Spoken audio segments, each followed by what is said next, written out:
तू मेरी माँ, तेरे सिवा ना कोई माँ। मेरी माँ तू मेरी माँ, तेरे सिवा ना कोई माँ। मेरी माँ तू मेरी माँ, तेरे सिवा ना कोई माँ। वस्तुतः किसी भी वस्तु को सुंदर या आकर्षक बनाता है अपना मनोभाव। हर परिस्थिति में संतोष सब दुखों से निवृत्त कर देगा। पूर्ण विकास तो आध्यात्मिकता द्वारा ही संभव है। गहनता से समझें तो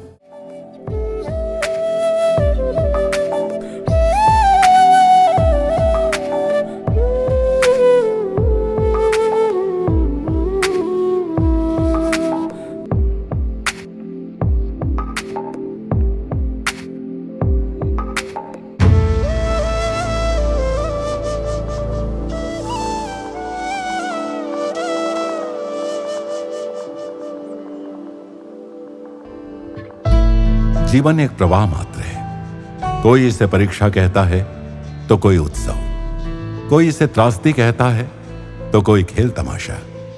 नाम कुछ भी दो, जीवन है अनुभवों की श्रृंखला। ये अनुभव होते हैं अलग अलग और एकदम स्वतंत्र। ये तो अपना मन ही है जो सब वस्तुओं घटनाओं को पिरोकर एक धारा का रूप देता है। यही कारण है कि थोड़ी उम्र वाले लोगों की कहानी खत्म होने का नाम ही नहीं लेती और 2-3 साल के छोटे बच्चे के पास कुछ अधिक नहीं होता कहने को। अनुभव काल विशेष में आते और चले जाते हैं, पर हम उनकी स्मृतियों में डूबते उतरते रहते हैं और कुछ इने गिने अनुकूल अनुभवों से सुख और अधिकतर प्रतिकूल अनुभवों से दुख का निर्माण करते हैं। हमारा मन ही भूतकाल के अनुभवों को बारंबार जीकर दुखी होता रहता है। यदि हम हर क्षण को भूतकाल के अनुभवों से जोड़े बिना जिएं, तो ना केवल हम अतीत के दुखों से परे चले जाएंगे, बल्कि भविष्य की चिंता करनी भी बंद कर देंगे। दूसरों से शिकायत किए बिना हम खुद भी शांत रहेंगे और दूसरों को भी शांत रहने देंगे। ऐसा शांत मन ही दूर खड़ा रहकर जीवन नामक रंगमंच पर सुनिर्मित अनुभवों के निर्माता, नाटककार का इन अनुभवों के लिए आभार प्रकट कर सकेगा, जो कि हमारे ही विकास हेतु बने हैं। जब अम्मा कहती हैं कि जीवन परमात्मा के प्रकाश से परिपूर्ण है, किंतु उस प्रकाश का अनुभव केवल आशावाद द्वारा संभव है, तो वो हमें इस प्रकाश के साक्षात्कार के लिए पुकारती हैं, जिसमें अनुभव घटते चले जा रहे हैं।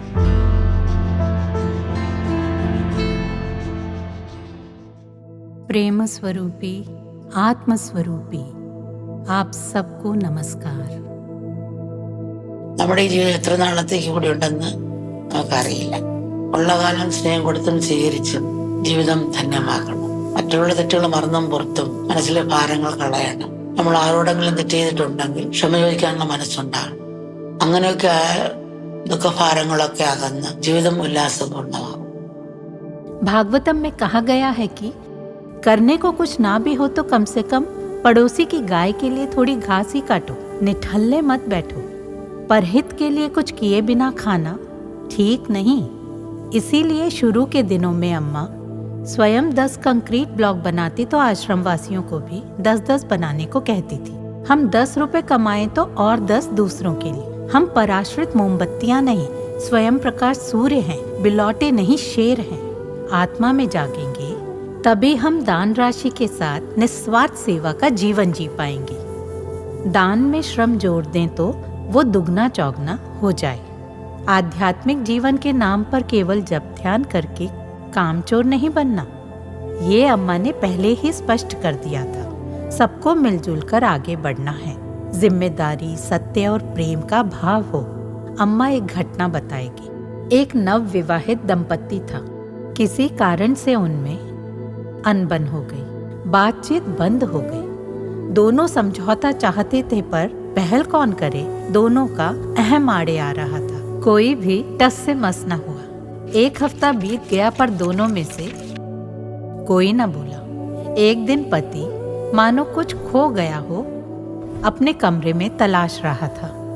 सूटकेस के नीचे देखा, कुर्सियां हिलाई, यहाँ देखा, वहां ढूंढा, जैसे कोई अमूल्य वस्तु खो गई हो। घर का कोना कोना छान मारा। फर्श पर घुटने टेकता, खाट के नीचे लेटकर देखता, यूं ऊपर नीचे सब जगह ढूंढे ही जा रहा था पतिदेव। कभी कुर्सी पर चढ़ता तो कभी टेबल पर चढ़कर दुछत्ती पर ढूंढता।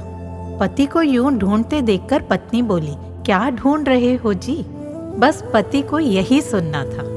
वो बोला, मैं अपनी पत्नी की मीठी आवाज ढूंढ रहा था जो कहीं खो गई उसी को।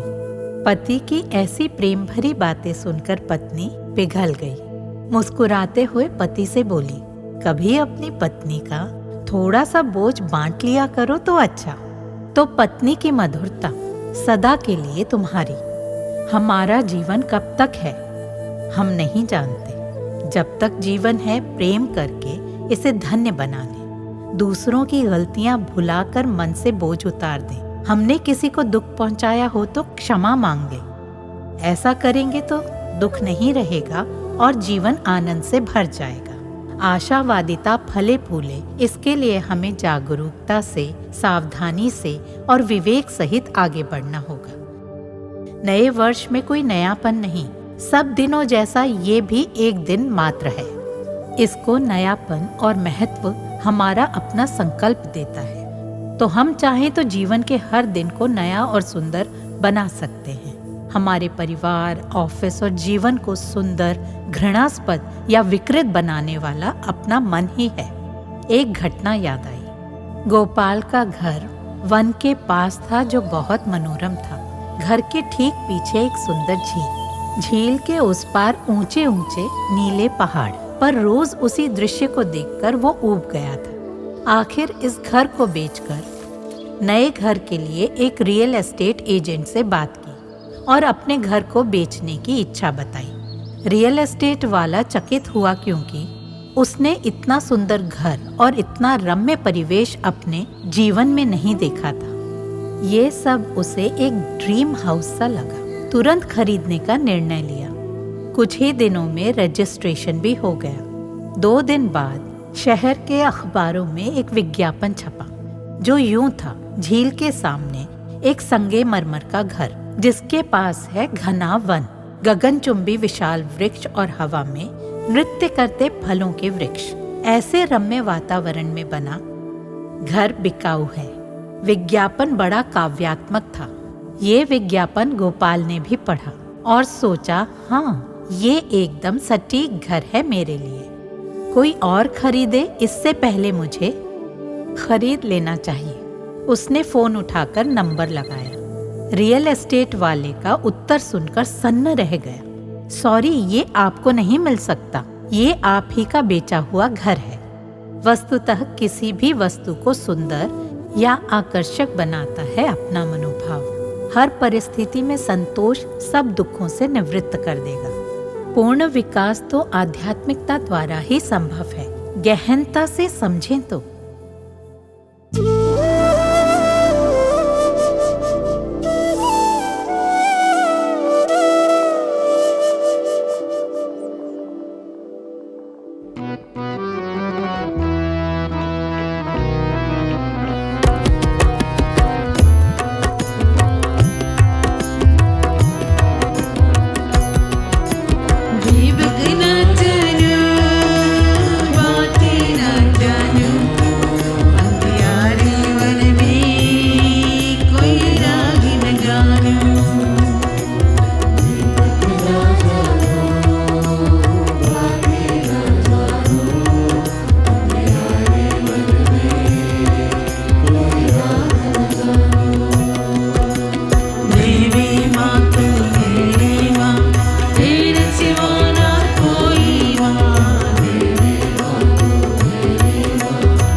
मुंबई कार्यक्रम समाप्त होते ही अम्मा मंगलुरु के लिए रवाना हो गई। मुंबई से मंगलुरु तक का सफर 18 घंटे का है। ये यात्रा थकाने वाली हो सकती है, खासकर गर्मी और बस में लंबे समय तक बैठने के कारण। लेकिन अम्मा के बच्चे इसे खुशी से करते हैं, क्योंकि उन्हें पता है कि लंबी यात्रा के दौरान अम्मा के साथ रुकने के और अधिक मौके मिलते हैं।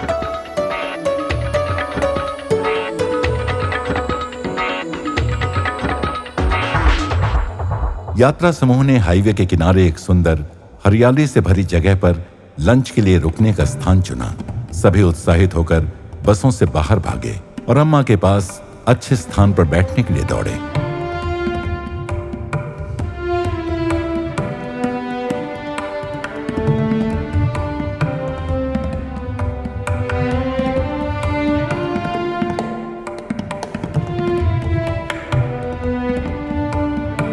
लंच का समय था और अम्मा ने तुरंत प्रसाद वितरित करना शुरू किया, क्योंकि वो जानती थी कि यात्रा के लंबे समय से समूह थका हुआ होगा। अम्मा हमेशा किचन स्टाफ को यात्रा के दौरान अतिरिक्त भोजन लाने की सलाह देती हैं। अम्मा के लंच और डिनर स्टॉप्स के दौरान कई लोग जुड़ जाते हैं। कुछ स्थानीय लोग होते हैं, जबकि कुछ ऐसे होते हैं जिन्होंने अम्मा के बारे में सुना होता है लेकिन कभी उन्हें नहीं देखा। कुछ लोग तो सिर्फ जिज्ञासा से आते हैं, क्योंकि वे अम्मा के साथ इतने बड़े समूह को देखकर आकर्षित हो जाते हैं। अम्मा ये सुनिश्चित करती हैं कि उन सभी को यात्रा समूह के साथ भोजन दिया जाए।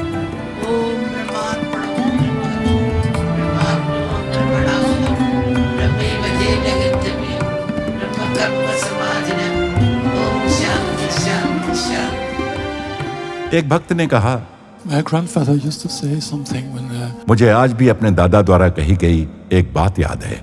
वे कहते थे, अतिथि उन्हें सबसे ज्यादा खुशी देते हैं, कभी उनके आने पर तो कभी उनके जाने पर। अम्मा ने इस पर कहा, अम्मा की माँ को बहुत बुरा लगता था अगर वो मेहमानों को खाना नहीं खिला पाती। खाना पकाने के बाद वो काफी समय तक इंतजार करती ताकि कोई अप्रत्याशित मेहमान आ जाए तो भूखा ना जाए। इसीलिए वो हमको खाना थोड़ी देर में परोसती। अगर कोई मेहमान आ जाता तो वो हमेशा ये सुनिश्चित करती कि उन्हें पेट भर के भोजन मिले। यदि खाना हमारे लिए कम हो जाता तो वो हमें कंजी पानी में नारियल का खोसा डालकर देती। उन्हें ये चिंता रहती कि मेहमान सच में पेट भर के खा पाए होंगे। ऐसा था उस समय की अधिकांश माताओं का स्वभाव। सभी ने भोजन कर लिया। इसके बाद एक भक्त ने अपना अनुभव साझा करते हुए कहा, I wanted to share little experiences related to what you were talking about last time in the last chai stop about Prarabdha Karma. अम्मा, मैं आपके लिए बहुत आभारी हूँ। ये मेरा अनुभव है। कुछ साल पहले मैंने एक महिला को देखा जो दुखी थी और रो रही थी। सामान्यतः मैं ऐसे मामलों पर ध्यान नहीं देता, लेकिन उस दिन मुझे लगा कि उससे पूछा जाए कि क्या हुआ। उसने कहा, उसे एक दुर्लभ बीमारी है जिसके कारण उसकी आंखों की रोशनी धीरे धीरे चली जा रही थी। उसका एक छोटा बच्चा भी था। डॉक्टरों ने उसे बताया था कि यह बीमारी उसे मार भी सकती है। सभी रिश्तेदार उससे दूर हो गए थे। मैंने उसे कहा कि वो अम्मा से मिलने आए और इसके लिए मैंने जरूरी इंतजाम किए। दर्शन के दौरान अम्मा ने उसकी आंखों की जांच की और उसे एक और डॉक्टर से मिलने को कहा। उसे समझ नहीं आया, लेकिन मैंने उसे कहा कि जो अम्मा कहें वही करो। 2 हफ्तों के भीतर वो खुश होकर वापस आई। मैंने उत्सुकता से पूछा कि क्या हुआ। उसने कहा कि जब उसने नए डॉक्टर से मुलाकात की तो उसने कहा कि वो धीरे धीरे ठीक हो रही है और जल्द ही पूरी तरह से ठीक हो जाएगी। अम्मा ने फिर कहा, मनुष्य गायों से केवल दूध के लिए प्रेम करता है। जब गाय दूध देना बंद कर देती है तो लोग उसे बिना किसी हिचकिचाहट के कसाईयों को बेच देते हैं। ऐसा प्रेम हम इंसानों के बीच और इस दुनिया में देखते हैं। इसलिए हमें सचेत रहकर जीना चाहिए। हमें जीवन में ऐसा जीना चाहिए जैसे एक पक्षी सूखे डाल पर बैठा हो। पक्षी उस डाल पर बैठकर खाता है, गाता है और सोता है, लेकिन जैसे ही तेज हवा चलती है वो अपने पंख फड़फड़ाता है। पक्षी ये अच्छी तरह जानता है कि तेज हवा डाल को तोड़ सकती है और वो उसे स्थायी आश्रय नहीं दे सकती, इसलिए वो हमेशा सतर्क रहता है। उसी तरह हमें भी जीवन में सचेत रहकर जीना चाहिए। अगर हम किसी चीज पर निर्भर हो जाते हैं तो वो हमें कठिन समय में सुकून नहीं दे सकती। मनुष्य हमेशा बदलाव चाहता है। जब उसे कुछ नया मिलता है तो वो पुरानी चीजों को फेंक देता है। जैसे एक बच्चा एक खिलौने से खेलता है और जैसे ही उसे नया खिलौना मिलता है वो पुराने खिलौने को फेंक देता है। जो प्रेम हम दुनिया में देखते हैं वही इस प्रकार का होता है। नाव पानी में हो सकती है, तैर सकती है और आनंद ले सकती है, लेकिन पानी को नाव के अंदर नहीं घुसने देना चाहिए। हमें दुनिया को निर्लिप्तता से देखना चाहिए और दुनिया को अपने अंदर प्रवेश करने से रोकना चाहिए।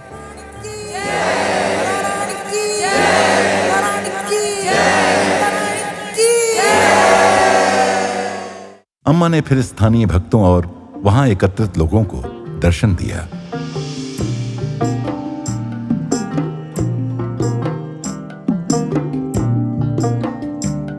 मम चित्ते नीति नृत्य के जे नाचे तता थोई थोई तता थोई थोई तता थोई थोई। मंगलापुरम की ओर यात्रा में अभी कई घंटे बाकी थे। अम्मा और यात्रा समूह ने अपनी यात्रा जारी रखी। मम चित्ते नीति नृत्य के जे नाचे तता थोई थोई तता थोई थोई तता थोई थोई तता। अगले एपिसोड में फिर से अम्मा के साथ ध्यान, भजन और रात्रि भोजन।